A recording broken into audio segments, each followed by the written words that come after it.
Welcome in, welcome in. Another episode from the Critics Collective on the Dad Panther, variety streamer, content creator, master of none. Hit the subscribe button, like, comment for more. Today, we are talking heartbreak. We are talking a story that I had no clue what was going on, at least not to the extent that was displayed in this Netflix documentary. Came out August 27th. It's 3 episodes, an hour each. Katrina, Come Hell, and High Water. Now, before I get into my highs and lows on this, just a little disclaimer, trigger warning. You are going to, if you watch this, you are going to hear and see some graphic and stuff. It's more than just fighting. It's more than violence and things that are unsettling. It goes a whole nother level when you start talking about and showing bodies deceased, and you'll see that in this documentary. And just kind of putting that out there. um wow, like I said, it was heavy watching this. Now, 3 episodes, like I said before. I'm not going to rate each episode individually, but I will to kind of talk to it respectfully. Now, going into not really first impressions, but just kind of setting the scene for this one. IMDb says the revisit of the hurricane that caused 1,300. I'm going to say the number all the way out. It's 1,392 fatalities and more than $100 billion in damages in 2005. That this talks about the aftermath and everything leading up to, not just the aftermath, everything leading up to the storm and the cause and effects after, years after, decades after, actually, or a decade. So first off, from someone who's been in Florida, lived in Florida, gone through hurricanes like Andrew and Wilma, and I can't even think of all the name, but point blank, being without power, for a month or so, where, long lines at the grocery store, gas lines, people trying to play games and drink, and try to be as safe as you can.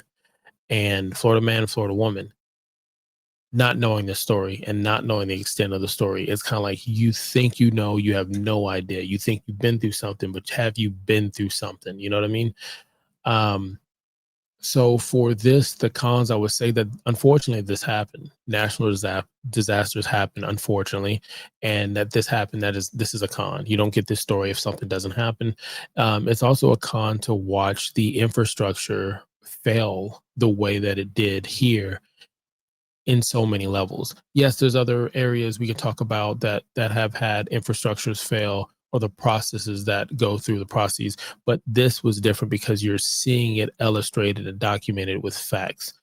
It was very upsetting to watch that. One of the cons was also the tone in which this series as a whole. Your first 2 episodes are impactful, insightful, they grab you. The second episode makes you sit in something, makes it linger, makes the pain, the sadness, the empathy, it's there for you to see and display and to feel it and know what it is. And you could never feel it to the impact of the people who live there or had family members living there, and the displacement and things that have happened in Louisiana, or more importantly, New Orleans.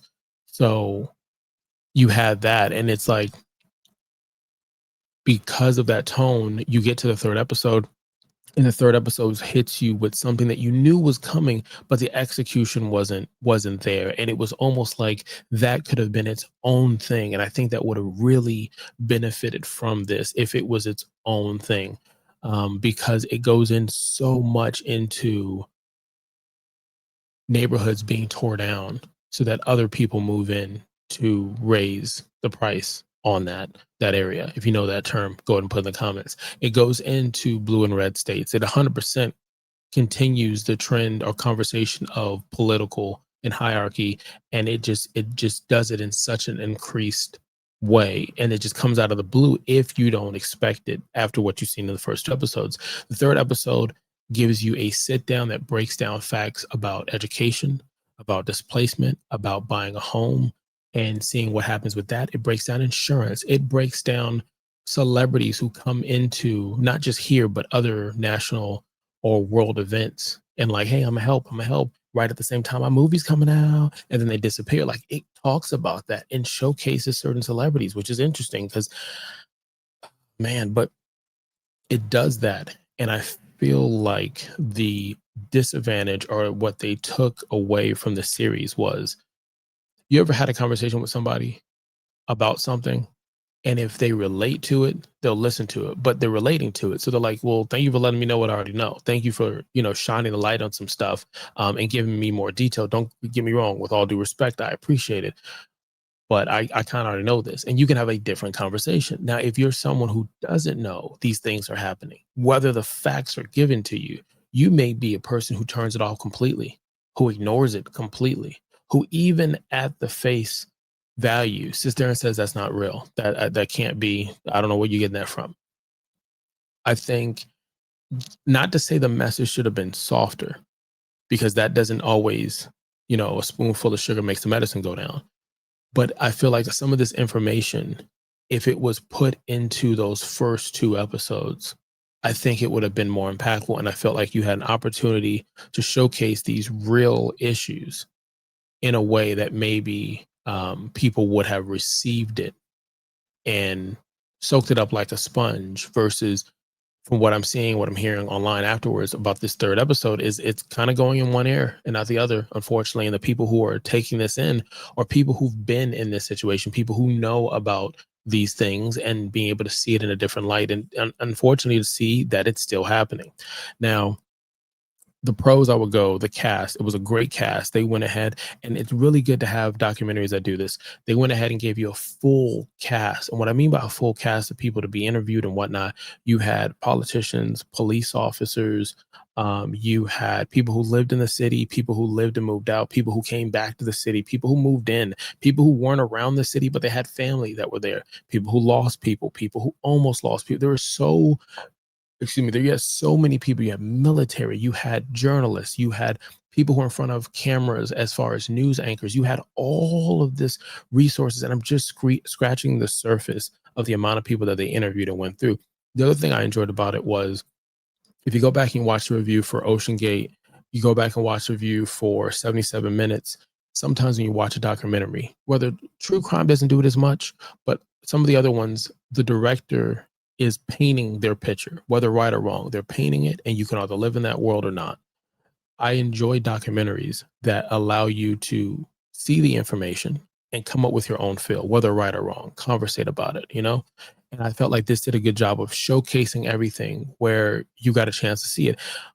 One of the pros I like was the accountability and just calling out stuff, because like we did the Goofy documentary, and check that one out. They called out some stuff about the character of Goofy and what we thought, or what the conversation was, the background of Goofy and Mickey and some others, and they call that out in the documentary. And I like that accountability. They do this here to a whole nother level. It's not a Disney movie.